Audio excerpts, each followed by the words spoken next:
But you're just sitting there right now and you say, look, I could invest in any one of the 5 major food groups. Which food group do you really like right now? If it was stay rich money, I'd do multifamily. Yep. Everybody get what I mean by stay rich? And if it was get rich money? I probably would do office. I think the NOI problems on some properties will resolve with time. And I think capital will come back, maybe not to where it was, but will come back to properties. Where's your get poor money going? Data centers. Not because it's a very funny thing. You've done it. You can quantify this mechanical demand for it. Prominent CEOs, leading economists, iconic investors. Insights from the experts. The Walker Webcast with Willy Walker. See who's next.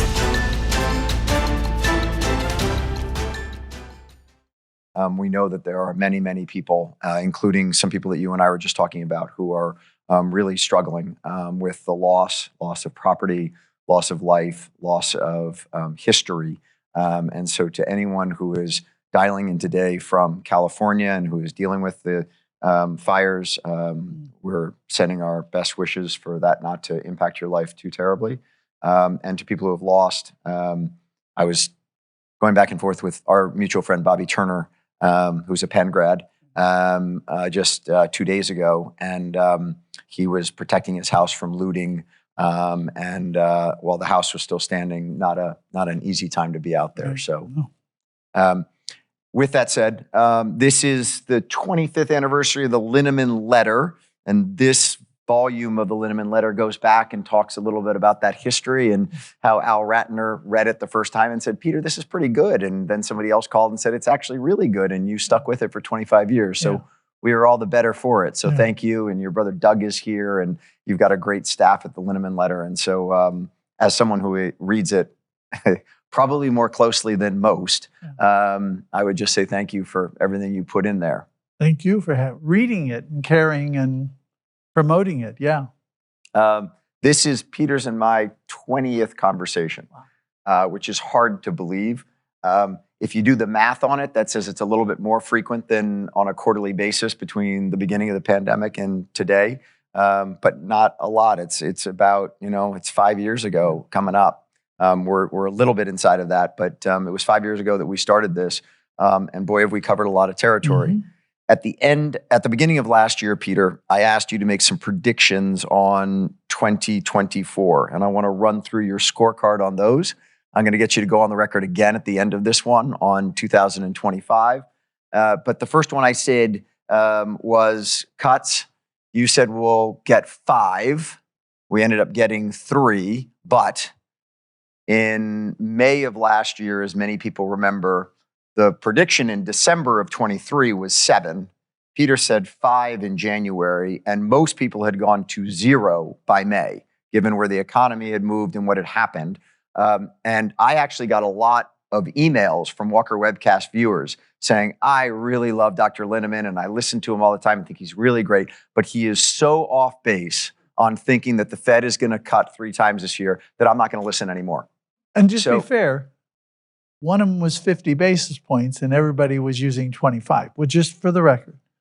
So you and I sat down here in Philadelphia in June, and I said to you, if we get 1, that's not a big deal. If we get 2, a broken clock is twice every day. So I'm not going to I'll call you a cuckoo clock.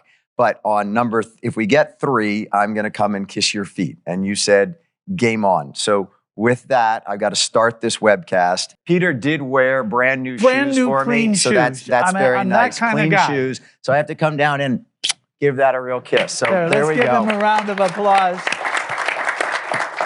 That's great. You can't know how much energy I put into, I actually thought at one point just coming over in like running socks.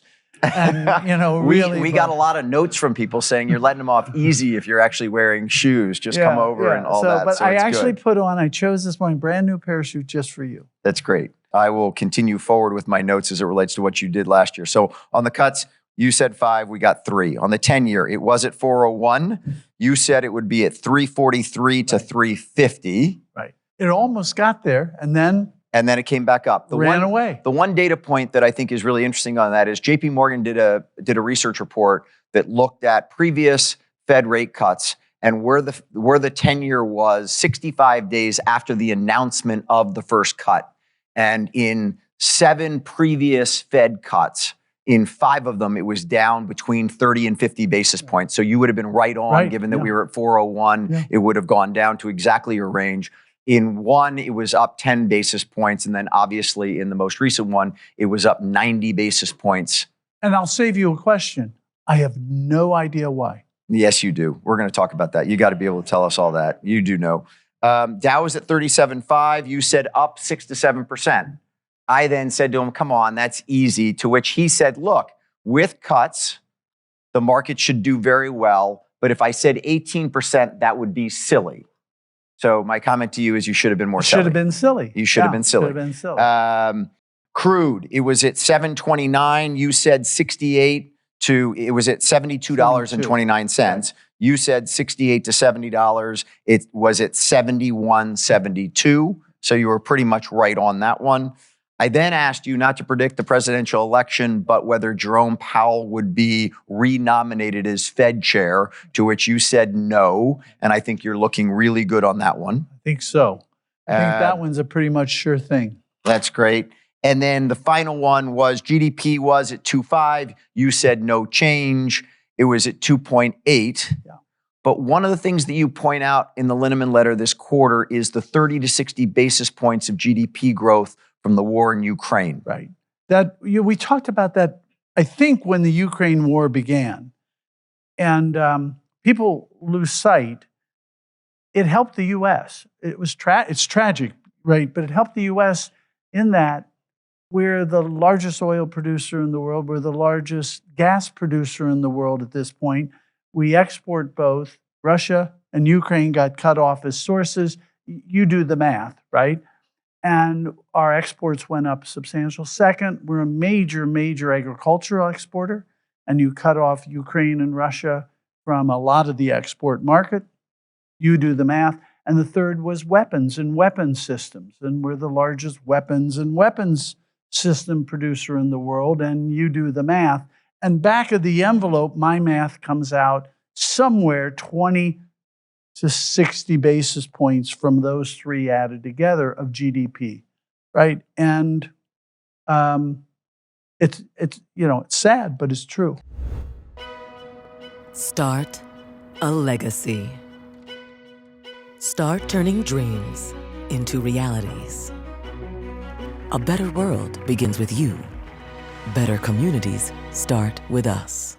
So as you look forward to GDP growth under a Trump administration, you say in the letter that you're expecting sort of 30 to 60 basis points of additional GDP from a Trump presidency versus a Harris presidency, if you will. Not 300. Right. But as we sit here today with what was just announced, a peace settlement in Israel, which is quite something. Yep. I was with someone last night who was supposed to have dinner with Steve Witkoff last week. He had to cancel the dinner at the last moment to fly to Qatar. And he got to Qatar, and what my friend showed me last night was some email communication where Steve Witkoff went to say that he would like to meet with Netanyahu on Saturday. The Prime Minister's office came back and said it is the Sabbath, and the Prime Minister would be happy to meet with you after sundown, to which Steve Witkoff said, this doesn't wait for Shabbat to end. We will meet today. They had a meeting Saturday afternoon and got to a peace settlement today. Amazing. It's really amazing. Amazing. But with that said, if the war in Ukraine is resolved, does that take away the GDP growth you're expecting from the Trump administration? 20, 30, 40 basis points off. Yeah, it'll knock a bit off. It would be, good news, bad news, if you will. I don't think any of us are thrilled about people being slaughtered and so forth, right? But yeah, it would. I think the Israel situation less determinative from a GDP point of view. But yeah, that would be. On the other hand, you're going to get deregulation. You have bookends. You can look at pages in the Federal Register, studies of major regulatory and so forth. You have the Biden years that are quite high on the one end of the bookend, especially the last 2 years. Yep. And you have the Obama years on the other end that are quite high, particularly those last 2 years. They both kind of, and then in the middle, you have the Trump years, which ramped down. And small businesses in particular get hammered by regulations. They don't have a position to lobby very effectively. They don't have compliance officers, just this silly, what is it, the Reporting Act that's, I don't know, is it legal or is it illegal or is it legal or illegal? I have no idea what they're going to do with that information. And put aside whether it's legal or illegal, but my company, which is small, is not set up to comply. It's not a big deal for a big company to comply with something like that. So the lower regulations will be a boost. It's not going to be night and day. But one of the things that I'm concerned about there, Peter, is this. If you think about, with the stroke of a pen, President Trump can increase tariffs. Mm-hmm. With a stroke of a pen, he can disrupt the labor markets.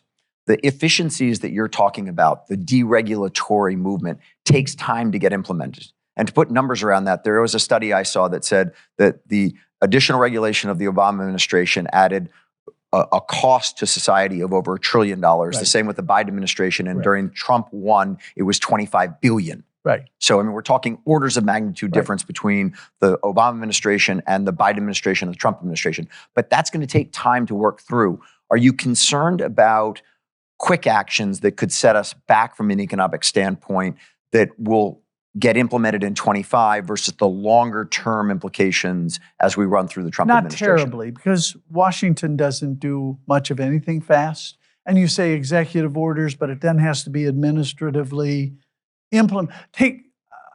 Suppose, this is not going to happen, suppose it was everybody who's here illegally, we're going to deport by Tuesday after the swearing in. Do you think that could ever occur? Right, no. That's going to be delayed too, and that's never going to be done. So your fear about the job market is not that significant? Yeah. I mean, look, are tariffs great things? No tax is a great thing for growth. And tariffs is just another way to collect taxes and another way to change behavior. So double click on that for a second as it relates to the impact of tariffs. As you write in the letter, if Trump were to implement every tariff he has mentioned, which nobody believes is going to happen, that would take us back to 1967 level tariffs. Was that an overly burdensome tariff environment? Wasn't viewed so at the time. It was about, just to give you an order of magnitude, I'm doing this off the top of my head, is that if in 1967 you bought $100 of imported goods, you paid $10 additional in tariffs. Right? That's by the Obama and first 2 years of Trump, if you bought $100, you paid $2 in tariffs. And it kind of came down more or less smoothly over time. You paid $2. The last 2 years of Trump, you bought $100, you paid $3. And that was done by a big increase on China and effectively a big decrease in Vietnam. On Vietnam, and every place else pretty neutral. But it was $1 higher per 100, okay? Then you go to the Biden administration. The Biden raised it on China, didn't change it on everybody else, except it further reduced on Vietnam. And it stayed at $3 per 100. Just give you where we're at. If everything he said got implemented, or everything you think he may have said got in, it'd be like $10 again. We're back to 1967. The world functioned in 1967. It's not like we go spinning into outer space. I'm not saying it's great, but the world will function. Tariffs are not going to save a dying company. They're not going to save a dying industry. If we're not better, cheaper, or faster, it's just a matter of time. So you also talk about inflation, and many people are concerned about the impact that tariffs will have on inflation. And as you point out consistently, first of all the Fed needs to do is get their read on housing, whether on single-family housing of owner equivalent or on rental housing. You point out that if you look at the CPI data, rents between April of 23 and November of 24 went up in the CPI data 4.8%. And you would ask me, do I have a single Walker & Dunlop borrower will watch rents go up 4.8%, and there might be one in our entire portfolio. But on average, it was between 1.5 and 2%. And in fact, I just saw a national number that it was year over year was minus 0.3. It depends on the data source. Point is, zero-ish to slightly positive over the past year. On average across the country. On average across. Some quite negative, some positive. So the issue there is the Fed continues to get both rental housing as well as single-family housing wrong, and they're both such huge components. But as it relates to, if you go back to 1967 tariffs levels, and you're at that $10 per 100, okay? How much does that impact the 80,000 items that make up inflation in the sense of how much of a tick up do you see coming in inflation should he implement that level? From that. Second order. First of all, any cost increase that happens to any company that I've ever known, the first thing you do is get out your pencil and try to sharpen up ways to improve your systems and operating. And that's what the evidence is partly on tariffs. It's that evidence is on taxes, it's on oil price increase, all those kind of things, right? So some of it gets muted. Second, it is a small part of the economy. So it's a great article, great newspaper article, but we're not a huge import country. We do import stuff. We import important stuff. I'm not saying we should have these tariffs raised. It's tricky with Trump because he views tariffs as a general negotiating tool. So you want to get Europe to spend more on its defenses? Has nothing to do with tariffs per se. I want you to spend more on your military. Right. Germany, by the way, has a much higher GDP than Russia, and its defense system is essentially those of us in this room, right? I mean, you got a pencil or something you can throw at the Russians as they come, right? He views it as he also views it as a onshoring kind of tool, but a lot of it, he just views it as, by the way, I don't like the drug cartels in Mexico. I'm going to put a tariff on. Now, by the way, let's be fair in the following sense. Let's suppose he raised tariffs on Mexico, and it actually did have some impact on the drug cartels. I'm not an expert to have any idea if that would happen. That would be a good thing. Mm-hmm. That would be worth some price. If, in fact, you got Europe to defend itself a bit more, that would be a good thing. But it would come at a price of the tariff, right?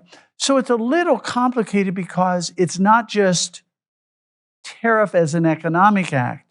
It's tariff as an economic act and as a tool, a broader tool to bigger social agendas. So you don't think that tariffs will have a, if you will, reversing effect on inflation, forcing the Fed to raise rates rather than continue cutting?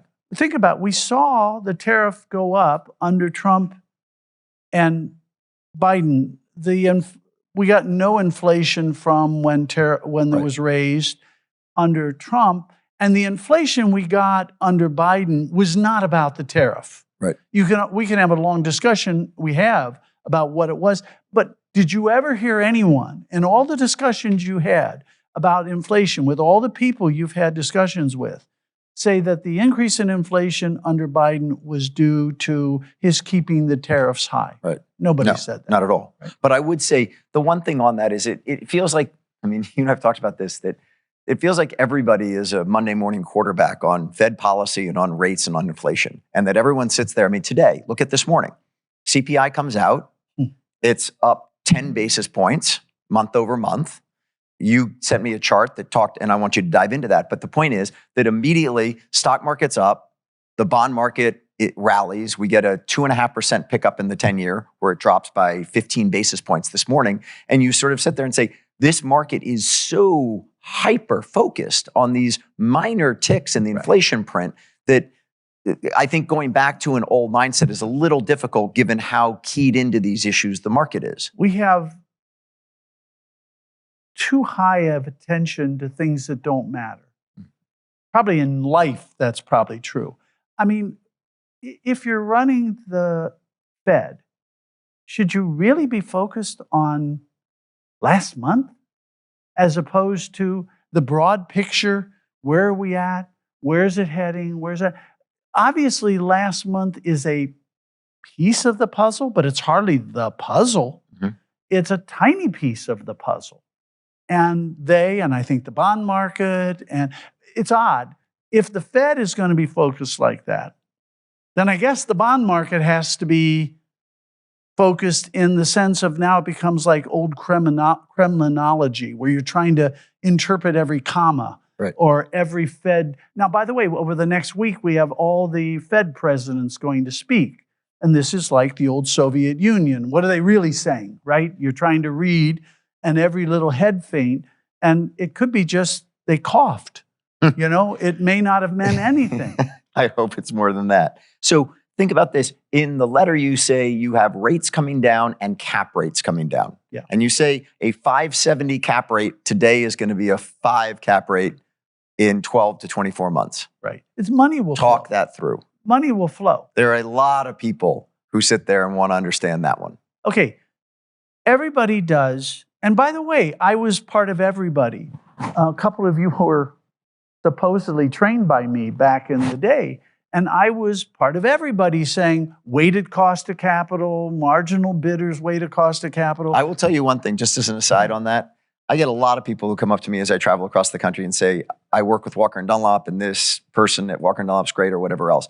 The number 2 thing that people walk up to me across the country is, I studied under Peter Linneman at Wharton. Well, it's ridiculous how many people come up to me. Do they use it as an excuse for doing badly? No, they don't. It's a very, very impressive group of people. But anyway, as you say, a number of people supposedly studied under you. There are a lot. No, I'm very blessed. I'm very blessed.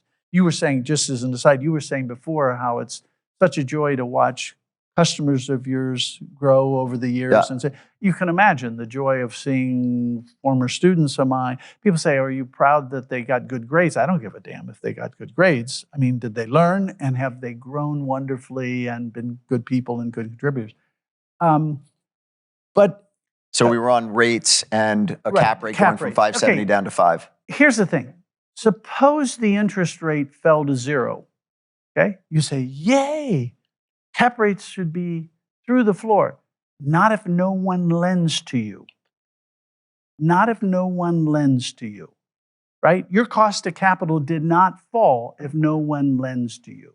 And if you look back in history, which I did, the periods of super low interest rates, no one would lend to you. So at the least opportune moment, you had to move from relatively cheap debt to loads of equity at a time when equity was demanding a premium and cap rates went up, okay? Then there were the reverse of that, right? Where people just needed to get in. They didn't care what the interest rate was, like 2007. 2007 was 5% plus for both the long and the short rate. And yet you had all those record transactions in 2007 because people had to get in and the money needed to get in. And people were lending more than they did. The cost of capital went down, and if you believed in enough growth. So I've been through this. I've written about it. And more than that, I actually looked at the data. And the data shows that basically for all these small moves, does nothing to cap rates. And small moves dominate the data. Small, I mean, just empirically. 10 points here, 20 points there, 30 points here, 10 points there. They dominate the data, and no one would say cap rates move with those, okay? So then you're only left with the big movements, and the big movements tend to be, I gotta be in or I gotta be out. And that's flow of funds. And flow of funds dominates. And the best, I keep trying to find the best analogy I can't come up with is imagine that this is the seabed and this is the height of the water, neutral. And we said, okay, and well, the seabed has some determination on the height to the top of the water. You could have sediment building up, right? The seabed rises, and so you wouldn't have as much water above it, or it could get eroded, and you'd have more water above it, right? So interest rates are like the seabed. Everybody got it? Gets a little higher, a little lower, affects how much water is on top of it. But what really determines the amount of water on top of it in a moment in time? Tides, right? Tides swamp Right. movements in the base. Everybody would agree with that? Winds blowing the water, not from here, but up to here. Rains temporarily moving it, right? So you can think about the flows of capital. I got to get in, I got to get out. And they being both debt and equity, but especially debt. That's the winds, that's the rains, that's the tides, okay? And you can think about the interest rates, they're down there. They're changing the seabed, but it's trivial of how much it's changing it.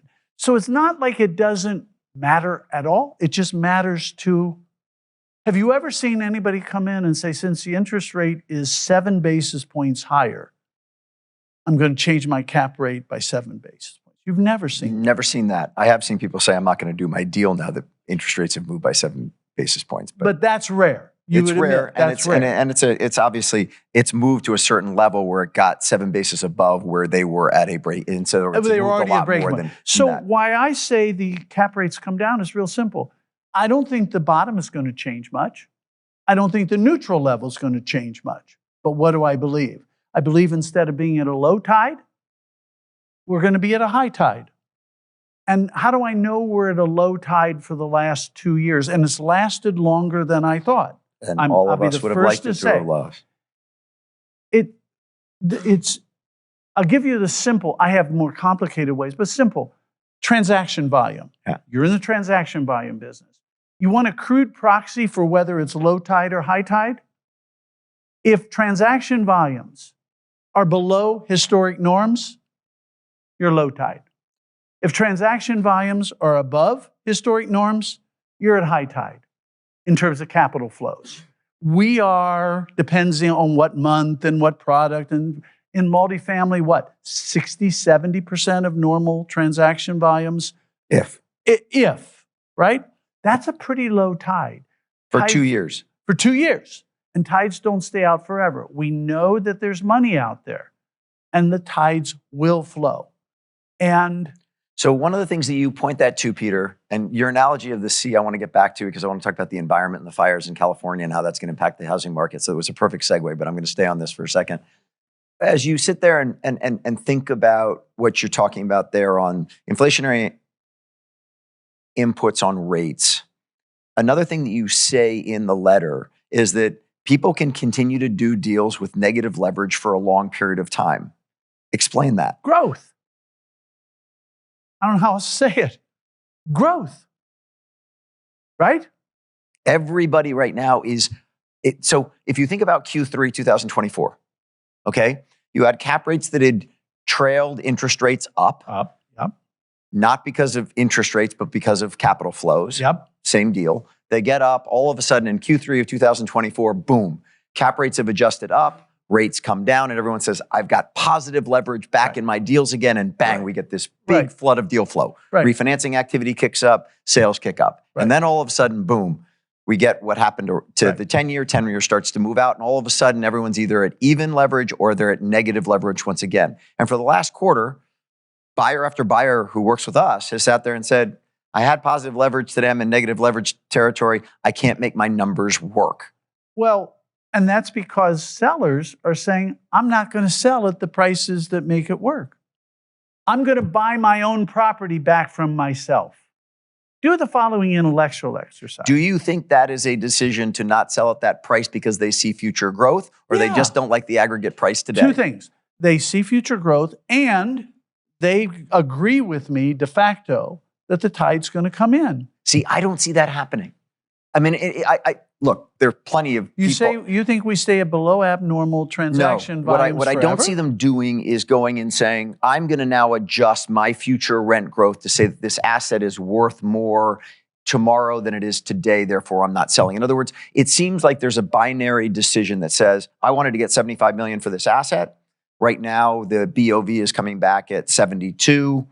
I'll hold it, but they don't seem to be going down and then rerunning their growth scenario of saying, now it's a hold because over the next 3, it all has to do with the duration, I think, is my issue. It does, and the cap rate, I mean, would you have been a smart seller in 90, 91, 92, 93? No. Why? Because the capital market came back. Right. Would you have been a smart seller right after 9/11? No. because the capital market came back. Would you have been a smart seller in 2009, 10, 11? Right. No. Why? Because growth occurred, but also the capital market came back.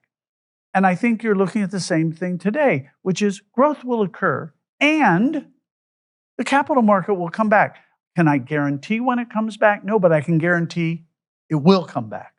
Okay. And so if I'm not forced to sell, or I'm not in a state where I just want grandma's money, or I'm not squeezed out, I'm going to hang on and see it through. I'm cash flowing. Most of the people locked in a pretty good interest rate. Not everybody, but most of the non-sellers, you have to admit, locked in pretty good interest rate.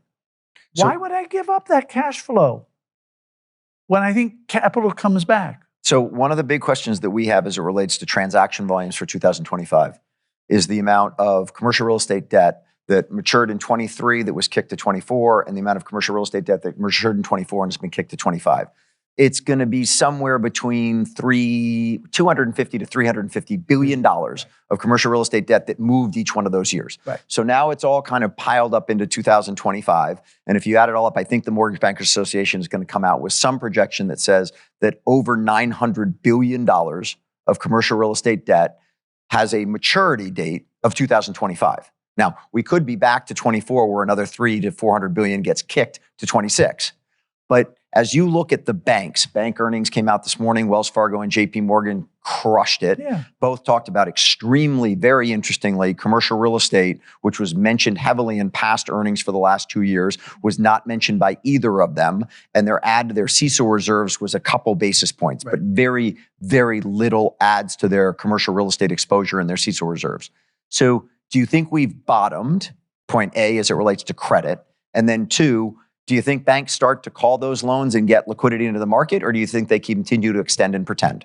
I think anything that's in trouble with a good borrower, by good borrower, I foreclose, I go through all the brain damage of foreclosing. By the way, the property will get operated worse in the intervening time. 7 months later, I sell it to an operator just as good. Why? Why? As opposed to extend.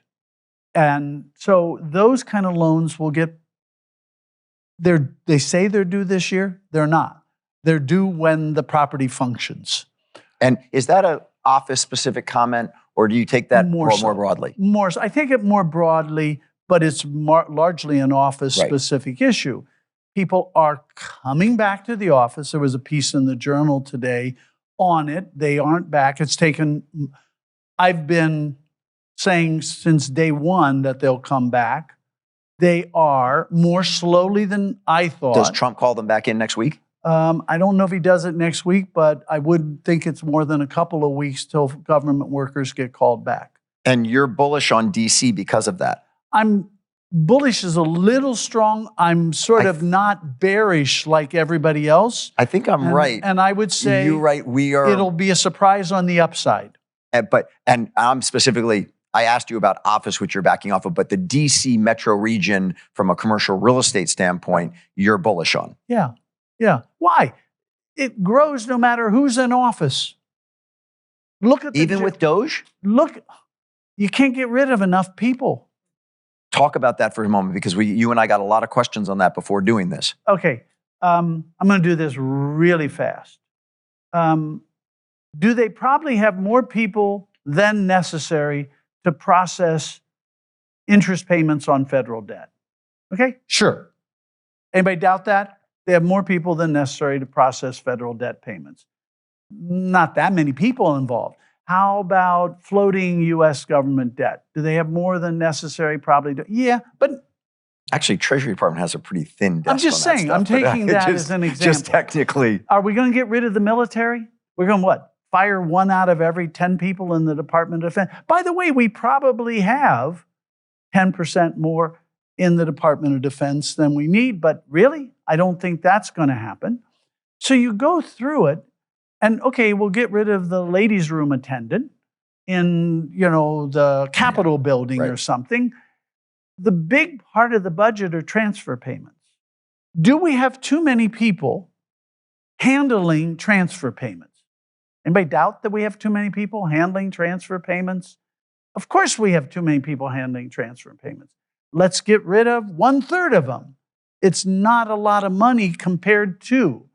So where DOGE will find stuff, I suspect on processes, military and other processes, they will put pressure on, I think the biggest thing they could do is put pressure on Congress to care about how they spend money, which they haven't done for decades, right? Do you think that in the continuing resolution and the play that Musk had in getting, I mean, the continuing resolution wasn't exactly, the getting rid of a lot of pork. I mean, in other words, there was a lot of pushback on that. And we also have the debt ceiling coming up right now. Do you think that they play into getting the debt ceiling? I mean, Trump didn't want the debt ceiling. He wanted that taken care of before he got into office. Of course. Why does he want to use political capital on his what? This whole debt ceiling, you understand, is a farce. Because everybody knows every government employee is going to get paid. I don't know if they'll get paid on the day. Everybody knows every recipient of U.S., holder of U.S. debt is going to get paid. Anybody doubt that? Everybody knows every employee of the government is going to get paid. Everybody knows every Social Security person is going to get paid. Everybody knows every Medicare bill. Just go through the list. Every soldier is going to get paid. Yep. Every missile that's been purchased is going to get paid. All of it is theater, and it's intentional theater. Because every time that theater occurs, it's a chance to horse swap between the Democrats and Republicans. If we had no debt ceiling, or we had a debt ceiling that we would never get rid of, take your pick. If we had an absolute inviolable debt ceiling, that would achieve something. If we had no debt ceiling, but what we have is a theatrical excuse to horse trade. That's all we have. And you know that because every time it suddenly resolves, right? It goes from the world's going to end. It's like Y2K. Most of you are too young to know Y2K. It's going to end the world, and then the 2nd of January came and everything's still here. And that's how these debt ceilings are. But everything isn't still here. Behind the scenes, this bullshit program got approved in my district. And that nonsense program got approved in my district. Or it may not even have been a spending program. It may have been my social belief got backed. So essentially what the debt ceiling, Milton Friedman was the one who originally proposed the idea, or at least modern times originally proposed it. And he viewed it as hard stop. Hard stop. Well, once that's not true, it simply becomes a tool to do whatever the hell they want negotiating without us understanding we're getting screwed. So I want to, on DOGE. Was that too subtle? Yeah, exactly. I want to run through just quickly on DOGE, and then I want to go to debt and the interest payments on the debt and whether that's becoming concerning to you because you continue to say it's not. But before I get to that, just quickly on DOGE. One of the things you were talking about was federal employees versus state and local employees. So there are 3 million federal employees in the United States. Many people think it's a much bigger number. There are 19 million state and local employees. So the real part of the government workforce is at the state and local level, not at the federal level. So there's only a certain amount of cutting, and federal payroll as a percentage of employment in the United States is at an 85-year low as a percentage of total employment. So as they sit there and talk about these big cuts to the workforce, there's only, as you accurately say, there's only so much cutting to be done. My quick question to you on that, and then I want to go to the debt, is if the goal at first was $2 trillion and then Musk comes out last week and says, I think $1 trillion would be magnificent, what do you think the actual amount that they cut is? For real, or for headline? No, real? Well, no, they're going to come out with a headline. X, so what's he going to put into X? No, but I mean, they're going to come out with a headline, just like always happens in politics, of whatever number they've already announced. And it will be based on speculation and what might have occurred in over 5 years and 2 years. It's like all these things. So they're going to come out with for real of several $100 million. Yeah. Okay. I mean, they're going to come up with real money. But more importantly, if you ask me, the important thing of DOGE is this is what the Office of Management Budget was created to do. originally. Right. OMB was created in 70, to be the hammer that looks over every department and says, you got to be kidding me. You didn't put that out for bid, and so forth and so on. And they kind of aren't doing that, or not as well as might. So this is essentially a reset that says, okay, we're going to look at everybody, and they're going to find something. If they came to your company, they'd find something. Right. They'd find inefficiencies at Walker Dunlop. They'd find it at my little company, and so forth, right? So they're going to find, and they're going to make big headlines on the worst. They're going to find some really crazy stuff. Yep. William Proxmire, I think, was the senator who used to, monthly put out such a thing to embarrass. And the only difference is they're going to put it out in a bigger package than Proxmire used to do. Because I'm sure there are wasteful, horrible things. And that's why I say I think the real thing, it'll be a bit of a reset on Congress and administrative. I don't want to be outed. I don't want my department, my effort, I don't want to be in the Wall Street Journal in that way. And I think that'll last about 3 years. Yeah. So debt expense, you have a great analysis in the letter that talks about taking GDP and doing the PV of GDP, which gets you to some type of value for the U.S. economy between $400 and $600 trillion. Okay, so I finally I've come up with because Musk is so much in the news, I think I've come up with the simplest analogy why our outstanding federal debt and deficits have no notable impact on interest rates, which, by the way, is what all the empirical studies show for the United States. You can imagine a lot of PhDs have studied that, okay? No shortage of studies on the impact of debts, deficits and outstanding federal debt on interest rate. In fact, 2 people at the Fed just put out a meta-study. Yep. And they found that essentially if you raised I'm doing this from memory, 500 basis points, so 5 percentage points. So that's a pretty hefty deficit increase, yep. right? It has something like 7 basis points or 10 basis points on the long-term rate, which is to say you couldn't tell. Okay? So everything that's going on here's now why. is due to what? So here's why, okay? Let me just finish. Yeah. Because think of Elon Musk, okay, who we think is a pretty rich person. Imagine Elon Musk came to you and said, Willy, I want to take out a mortgage on an apartment complex I'm buying, and I want 10% loan to value. And you'd say, great, I've lined this great loan up. It's the cheapest loan available. It's there. And let's assume it's easily refinanced. Put aside the refinance cost. And then he comes back a year later. And by the way, it's not just a loan on the property. He goes full recourse. Okay. To get the lowest possible interest rate you can get him. Yep. He's full recourse on it as well as the property. And now he comes back to you and says, Willy, it's a 10% LTV. I'd like to go to 12% LTV. But I'm willing to stay on full recourse. It's a $22 million loan. Mm-hmm. And you have the property and me as full recourse. You think you get a different interest rate quote? Not really. Let's say he comes back and says, Willy, I'd like it now to go up to a 20% loan to value. So instead of being a $20 million loan, it's a $22 million loan, and you have full recourse to me. You think the interest rate changes? Nope. Okay. By the way, he goes to a 90% LTV on his little property. So now it's a $200 million loan or whatever the math is. And he's full recourse. You think it changes his interest rate? Nope. No. That's the United States. We're really rich. And it's not backed by our tax revenues. It's backed by recourse to the full faith and confidence of U.S. taxpayers. And the world knows that. Capital markets know that, or at least should know that. And that's why when you look at the empirical studies, you don't find any real impact, okay?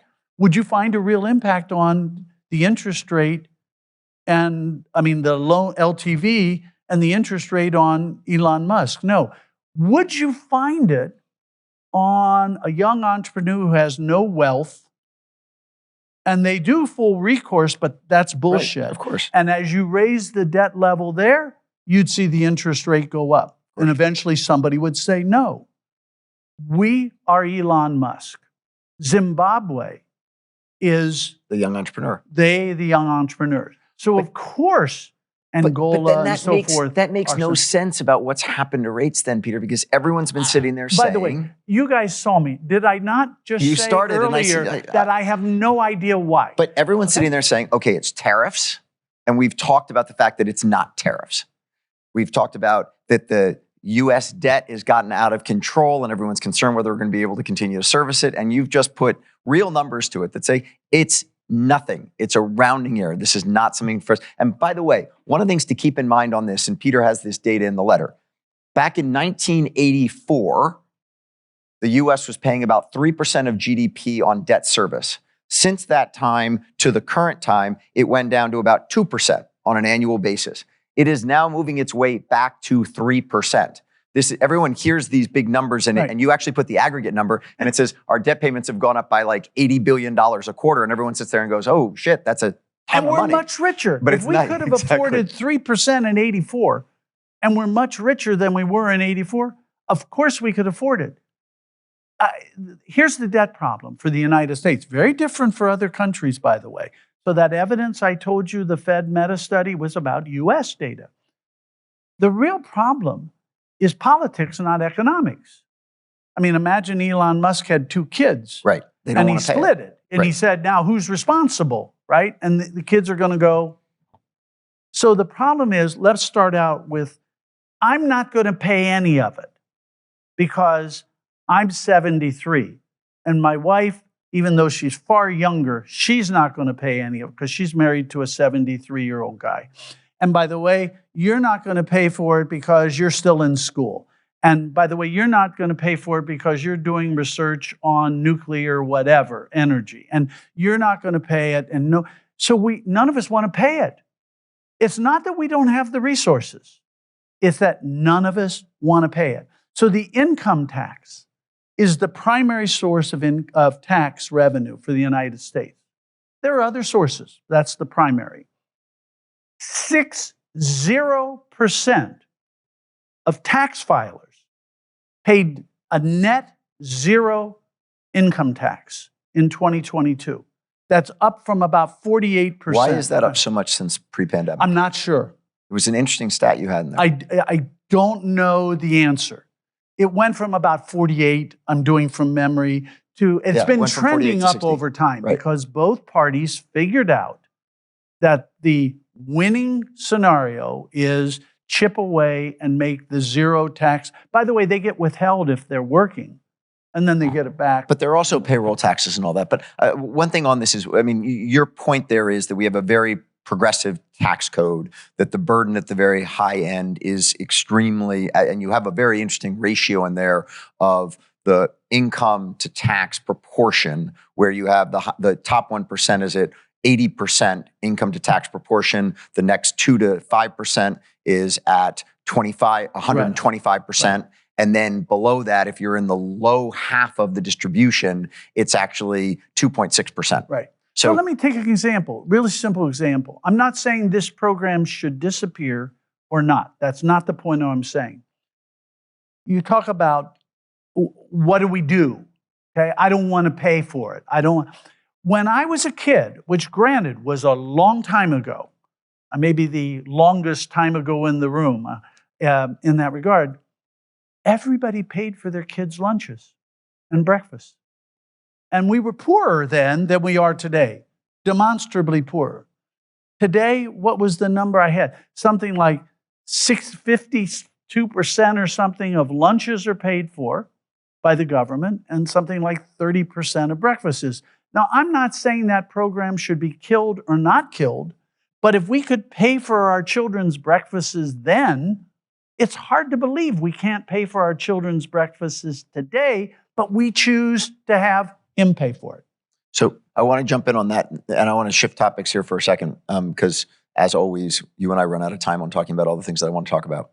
We haven't done inflation, and the number came out today. I know.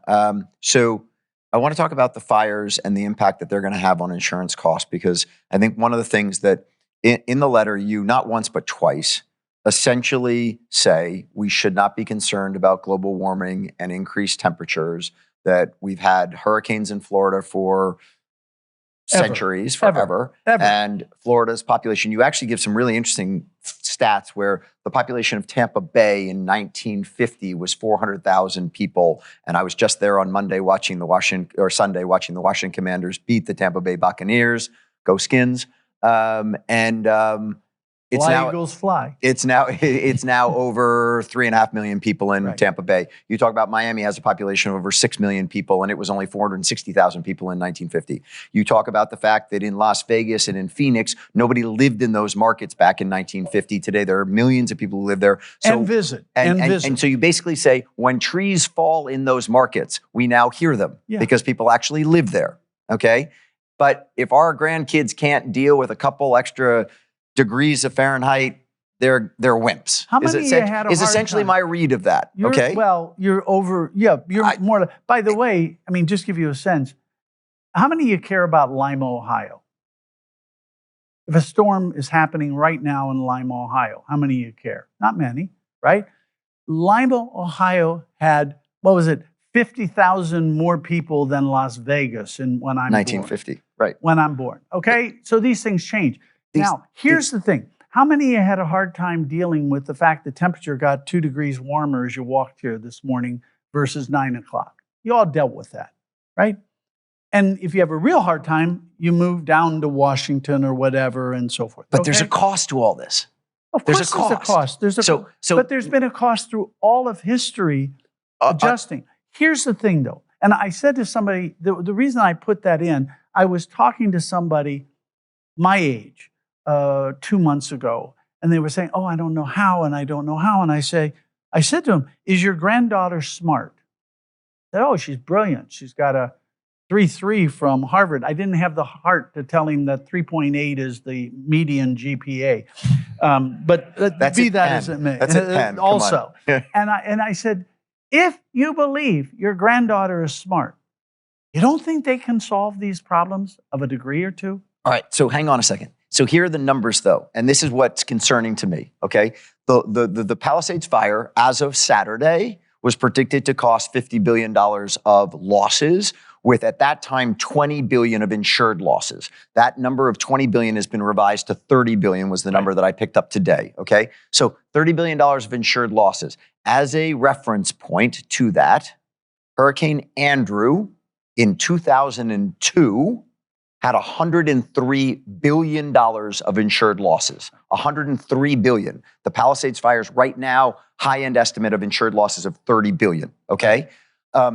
But the frequency of these fires and these hurricanes is picking up, and the losses, okay, global climate losses, 2024, globally, $148 billion of global climate losses to insurers in 2024, which is up from an average over the previous 10 years, inflation adjusted, of $92 billion.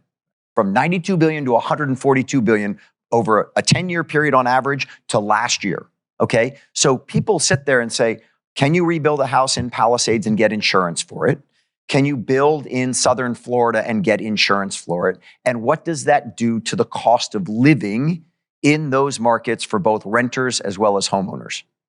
Okay, so first of all, I encourage everyone to not read the AI PCC studies on climate. Just look at their tables.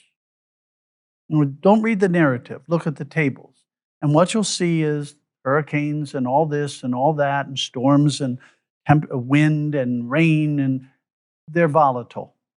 And they have just look at their charts. Don't trust me. Just look at their charts. Don't read the narrative. Look at their charts. That's one thing. Second is, there are probably some places we shouldn't be living. We don't live in the far reaches of the northern Alaska because, at least with current technologies, it's not viable. Now, the problem that's occurred is that as we decide to, look, nature's more powerful than us, okay? Kelly and I used to dive on the southern shore of Cayman Island. They had these beautiful elkhorn corals and so forth. Ivan came along, gone. Okay, and he gave them 7 years, they were back. That was that particular thing. But nature's much more, I couldn't have done that much damage if I'd had hand grenades. I couldn't have done it, right? But when you move in to where nature says, this has not been a place where a lot of people historically have wanted to live, you have to adjust. So like building codes in Florida, that's a human adjustment, right? We don't build those little shacks like they used to be. We don't have houses like Haiti, because if we had houses like Haiti and we tried to, it would be a disaster. If we're going to go in harm's way, and we all do, you've got to adjust. And you've got to commit the resources to, yes, there's a benefit to going in harm's way, but there's a cost to going in harm's way. If you only take the benefit and say, well, eventually the cost will occur, and I'll deal with it when it occurs, it will occur. Milton Friedman used to say, the odd thing about 1 in a million events is they happen. They happen about once every 1 million times. And they do. I'm not trying to be cruel. If you're going to get the benefit of these places, you've got to take, for example, we just had, on a happier note, we had this storm in Atlanta and Carolinas and Texas, and they were crippled by 2 inches of snow.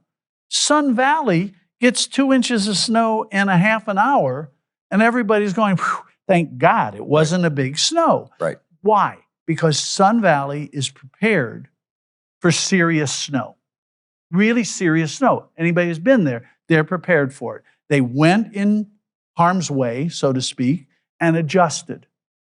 That's the game. And adjusting costs. And the question is the benefit of going in harm's way worth the cost? And that's everybody's individual decision. And I'm not saying it's an easy decision, and the losses are horrific. I'm not trying to minimize the losses. The losses are up because more and more of us have decided to go in harm's way. We could never have had that number of damage from a hurricane when I'm born because there wasn't that much economics in harm's way. Right, got it. So I want to, we're tight on time, so I want to do a couple quick things. First, I want to just jump through the asset classes as we always do, and then I want to get to your predictions for 2025. Well, that's what I was filibustering about. There you go, exactly. So on asset classes, the read I get is pretty positive across the board. I looked at the absorption numbers and the vacancy numbers in this letter, and pretty much every single one of the asset classes you have, if you will, net absorption and tightening. I mean, you go market by market, and so there's a outlier where you think that retail in Houston gets worse, but generally speaking, Houston gets better. Right. On the multifamily side, you seem very positive on the undersupply that's coming up in 26 and 27, and therefore you like that play. One thing, just a quick one on that. You talk about 10 million. That the population will grow 10 million people in the United States over the next 5 years. And then you do a 2-to-1 ratio on single family to multifamily to get to what the supply demand is going to be. My question to you on that is, anything that would change that calculus in the sense of you've been using 2-to-1 for a while. Is there anything right now, given the cost of single family housing, that would have you change that calculus? The 2-to-1 is not perfect, but it's pretty... It's been historically accurate, historically. Right. Obviously, this prolonged shortage of single-family housing, which is pushing up the prices of single-family housing at the margin, is going to push people. It has not pushed people very much. It's forestalled them a little bit. And it's partly because, look, Tokyo prices and London prices and New York prices are crazy, but people figure out a way to do it. Right? Well, so will the people in Toledo or wherever figure out a way to do it. There's a lot of money to do it with. So people have basically figured, I want to own a home. Every survey I've seen, and surveys are surveys, they all show, there's this narrative that young people today, they don't want to own things. They don't want to have possessions. Guess what the surveys show? They want cars, and they want to own them, and they want homes, and they want to own them. Okay, so much for, it's a nice little narrative, but it doesn't. So the surveys tend to show it. So I don't see it changing big at the margin, ever increasing home prices, which will happen. Remember when people said, oh, interest rates are up, home prices are going to plummet? And I said, maybe for a quarter or so, but not for sure, because you have this huge shortage. Right. And that's what's driving the home prices, not the interest rates. If we didn't have a shortage, it might react interest rates. But yeah. So I feel good about most sectors because the supply spurt is over. Right. Not 100% over, but the supply spurt is over. Recoveries tend to last 6 to 8 years, and we just finished the third year. And when you look more fundamentally, I come out the same way. Yep. Not a lot of canaries dead. So I think growth continues. Only 3 canaries on bad Fed policy. And it's only because I'm nice to the Fed. All right. Only because I'm nice to the Fed. We're going to have to see a canary at some point in there. Of course. Croak. Of at course. some point. But we just don't have, by the way. It's been a while. Are we seeing excessive lending on real estate? No. Are we you're not seeing a lot of speculative? No, you aren't. Are we? That's it. You go through the kind of stuff. Although asset values across everything are at such incredible heights. I mean, the U.S. equity market today is 70% of global value. Okay, so in 2007, it was 42 and Europe was 38. Because it's they've at gone 70 to hell. today. I know Europe's gone to hell. They've gone to hell. But our market is 7 companies and then a bunch of little fries like me. But let's do the most interesting thing of this last Linneman letter was the 25-year look back. It was just fun. I remember 25 years ago everybody saying the stock market's overvalued. Yeah. And I can't remember the number off the top of my head, but it did pretty well since then. Is that a fair statement? And it did it like this, right? It wasn't, but it did it and same on property values except for office. Right. In real terms, by the way. Those were real terms I did on the property categories. So they kind of all did better than inflation except office, I think. So if you got a deal across all the 5 major food groups, just obviously it's location specific, it's asset, it's what you're buying in from basis standpoint, all that kind of stuff. But you're just sitting there right now and you say, look, I could invest in any one of the 5 major food groups. Which food group do you really like right now? If it was stay rich money, I'd do multifamily. Yep. Everybody get what I mean by stay rich? And if it was get rich money? I probably would do office. As a broad statement. I wouldn't do any office building, right? Yep. But I would do office. And I think it has NOI problems and it has capital doesn't want to be there problems. Right. Big time. I think the NOI problems on some properties will resolve with time. And I think capital will come back, maybe not to where it was, but will come back to properties. Not all of them, but much as it did in retail, right? It didn't come back to... But retail sales have been so strong. But it came back remarkably to the stronger retail properties.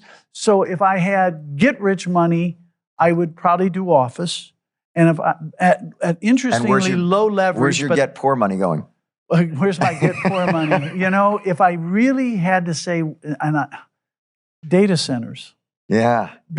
Not because it's a very funny thing. You've done it. You can quantify this mechanical demand for it, right? The demand. JP Morgan number that I read in a research report last week, Peter, was that the computing power that we have built in data centers in America today, already by the hyperscalers, can power 1,300 chat GBTs.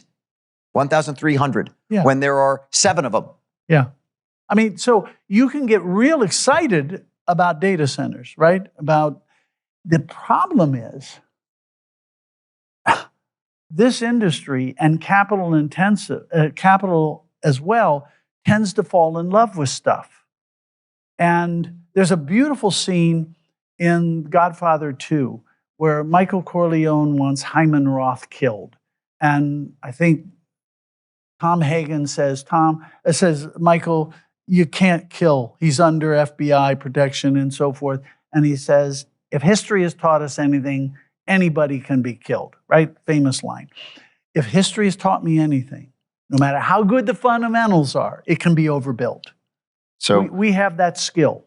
With that, that's an interesting comment. If we can overbuild stuff, even when there's massive demand, we can figure out 1 or 2 degrees. So I like that. So stay rich, multi, get rich, office, get poor, data centers. All right. The prediction right now is 3 Fed rate cuts in 2025. You over under? I'm going to do it a little different because I was always building in 25 bips, right? So I'm going to do it in bips. Fair enough?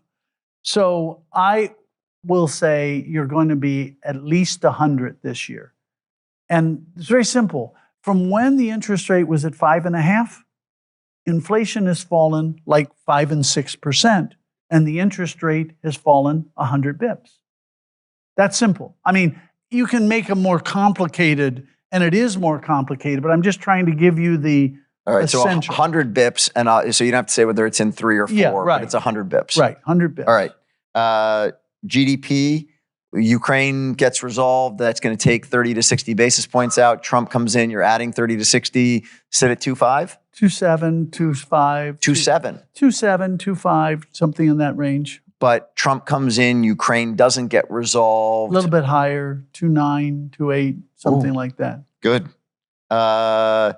Dow, you want to go Dow or S&P? Because I asked you Dow last year. And by the way, S&P. the Dow, I asked you last year on the Dow. You obviously said to me, look, if I wanted to get crazy, I'd go to 18. The Dow was actually only up 13% last year versus the S&P, which was up 26. Right. So you want to go S&P or you want to go Dow? I'll go S&P. And the only problem with S&P, it doesn't pick up certain companies, but it's broader. That's the point. Well, it's tech heavy. Yeah, well, but that's because the pool is tech heavy, right? Right. I would guess in the range of 7 to 9%. Crude. We have a new incoming president who says, drill, drill, drill, and crude oil prices are at $76 a barrel today. Right. That makes no sense to me, but that goes back to your Russia thing and all that, and we didn't have time to really dive about that. But bottom line is, if Ukraine gets resolved, that oil comes back onto the market. U.S. is drilling more, as you said at the top, than we've ever drilled. That's got to come down. 70, 68, something. Not more material than that. Not that fast, because you can't put the oil on the market quite that fast on the net drilling. You can extract a little faster, though, from what's there. Okay. And then my final question is, how long does Elon Musk remain Donald Trump's bestie? Wow. I thought you were going to ask me, have you seen a man on the inside with Ted Danson? I've gotten like 100 emails and calls and WhatsApp saying, are you in that, or is that Ted Danson? So I thought that's what you're going to... Look, neither one of them has a history of keeping besties for a long, long time. So is it 6 months? Is it 6 months or a year? Something like that. They don't... It's a marriage of convenience, and